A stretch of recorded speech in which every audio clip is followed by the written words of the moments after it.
आज आपण सोडवणार आहोत इरा सेशन 3। सगळ्यात पहिले आपल्याला सेशनचा परिचय पाहायचा या ठिकाणी।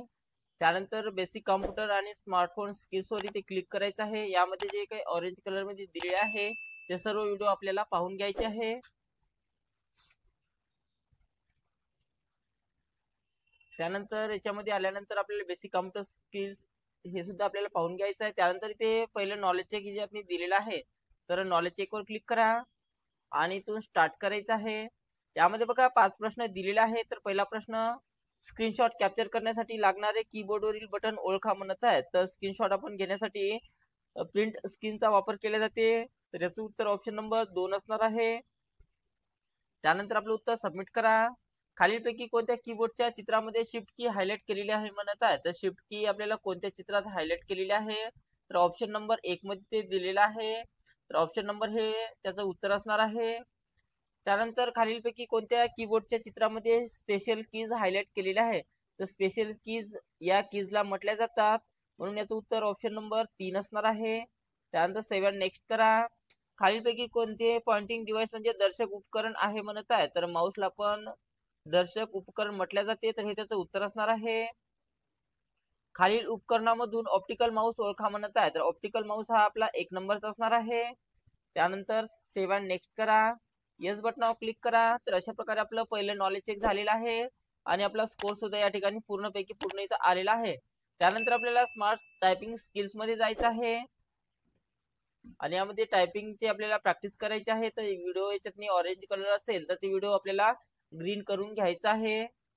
त्यानंतर इथे टायपिंगची प्रॅक्टिस इथे दिलेली आहे, तर टायपिंग प्रॅक्टिसवर क्लिक करा। त्यानंतर इथून स्टार्ट करायचं आहे आणि याच्यामध्ये तुम्ही काही टाईप करू शकता।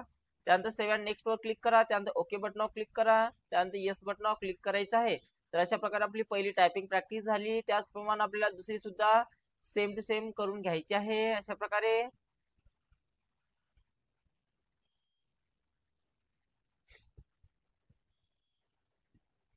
त्यानंतर आपल्याला AI टूल वर क्लिक करायचं आहे आणि यामध्ये नॉलेज चेक दिलेलं आहे दुसरं, तर ते नॉलेज चेक आपल्याला सोडवायचं आहे। तर त्याच्यावर क्लिक करा आणि इथून स्टार्ट करायचं आहे।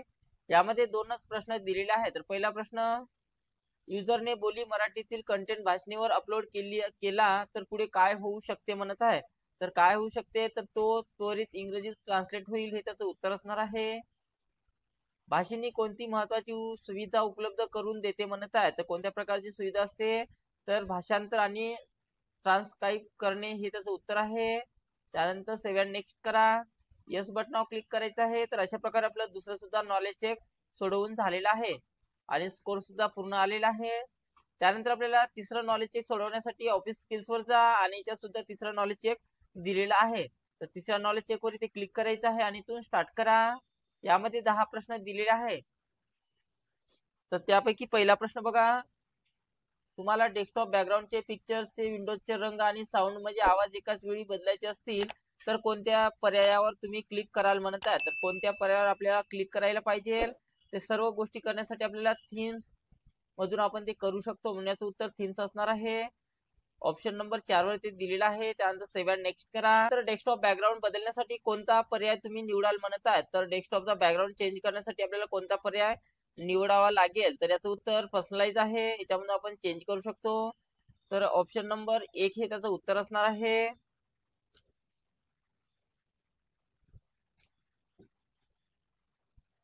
त्यानंतर 7 नेक्स्ट करा। खालीलपैकी कोणत्या चित्रात रिवर्स टाइप स्क्रीन सेव्हर दाखवला आहे म्हणत आहे। तर ऑप्शन 4 मध्ये दाखवलेला आहे।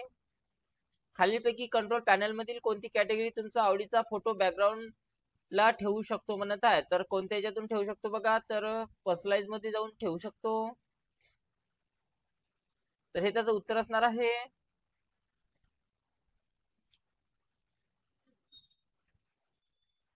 खालीलपैकी कोणत्या पर्याय वापरून ठराविक वेळेने दिसणारे अनेक चित्र तुम्ही तुमच्या डेस्कटॉप वॉलपेपर ठेवू शकतात म्हणत आहे। तर याच्यासाठी आपल्याला पिक्चरचं बॅकग्राऊंड चेंज करावं लागेल, त्याच्यातून ते करू शकतो आपण।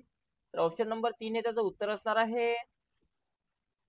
तुमचे चित्र किंवा छायाचित्र यांच्या टेक्स्ट म्हणजेच मजकूर समाविष्ट करण्यासाठी यापैकी कोणत्या आयकॉनवर तुम्ही क्लिक कराल म्हटलेलं आहे। तर याचं उत्तर ऑप्शन नंबर 3 असणार आहे। त्यानंतर 7 नेक्स्ट करा। खाली दिलेल्या चित्रामधून एअर ब्रश ओळखा म्हणत आहे। तर एअर ब्रश कशातनी दिलेला आहे, तर तुम्ही पाहू शकता या ठिकाणी राईट अँगल दिलेला आहे, तर यालाच आपण एज ब्रश म्हटले जाते. तर याचं उत्तर ऑप्शन नंबर 2 असणार आहे. त्यानंतर पेंट मधील कोणती टॅब वापरून तुम्ही फाईल कॉम्प्युटरवर सेव्ह करू शकता म्हणत आहे, तर याचं उत्तर ऑप्शन नंबर 1 असणार आहे. यामधून आपण फाईलला सेव्ह करू शकतो.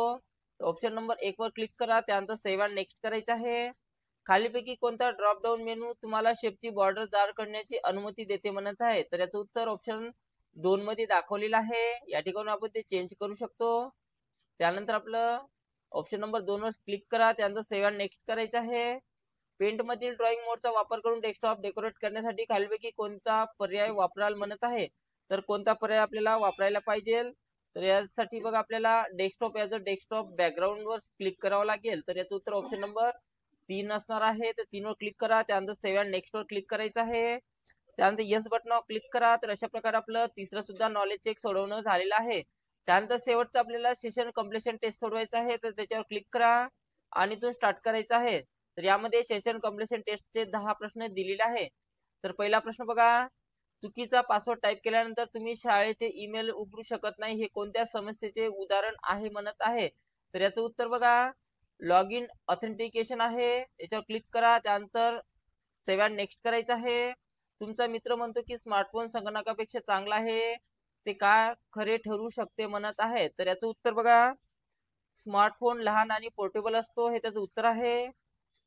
एका वर्गात 40 विद्यार्थ्यांना वायरलेस इंटरनेट लागते, शाळेने काय बसवायला पाहिजे म्हणत आहे, तर यासाठी आपल्याला वायफाय राउटर बसवायला पाहिजे, तर हे त्याचं उत्तर असणार आहे.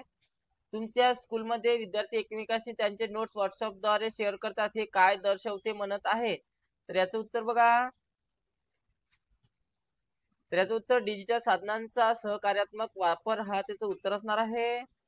तुमच्या मोठ्या बहिणीने एक्सेल मध्ये मासिक खर्च टाकले आहे, ती कोणती कौशल्य वापरत आहे म्हणत आहे, तर याचं उत्तर स्प्रेडशीट वापरून आर्थिक नियोजन, हे त्याचं उत्तर असणार आहे. शिक्षकांनी क्विज साठी गुगल फॉर्म वापरला, ते कोणत्या प्रकारचे टूल आहे म्हणत आहे, तर ते एक फॉर्म टूल आहे. त्यानंतर सेव्ह अँड नेक्स्ट करा. विद्यार्थ्यांनी हस्तलिखित नोट स्कॅन करून शिक्षकाला पाठवायचे आहेत, हे कोणते उपकरण उपयुक्त आहे म्हणत आहे, तर त्यासाठी आपण स्कॅनर वापरले जाते. तुमचे पालक मोबाईल ऍपचा वापर करून वीज बिल भरत आहेत, ती कोणती सेवा वापरत आहे म्हणत आहे, तर याचं उत्तर UPI आधारित डिजिटल पेमेंट, हे त्याचं उत्तर असणार आहे. तुम्हाला एक्सेल फाईल मिळाली पण ती वर्ड मध्ये उघडली, तर ती व्यवस्थित का उघडली नाही म्हणत आहे, तर याचं उत्तर बघा ती फाईल स्प्रेडशीट साठी आहे, वर्ड साठी नाही आहे, हे त्याचं उत्तर असणार आहे. आणि शेवटचं बघा, एका मित्राने ब्लूटूथ द्वारे वर्गाचे फोटो पाठवले, हे कोणत्या प्रकारचे संवाद आहे म्हणत आहे, तर याचं उत्तर वायरलेस फाईल ट्रान्सफर आहे. त्यानंतर सेव्ह अँड नेक्स्ट करायचं आहे. त्यानंतर येस बटनावर क्लिक करा.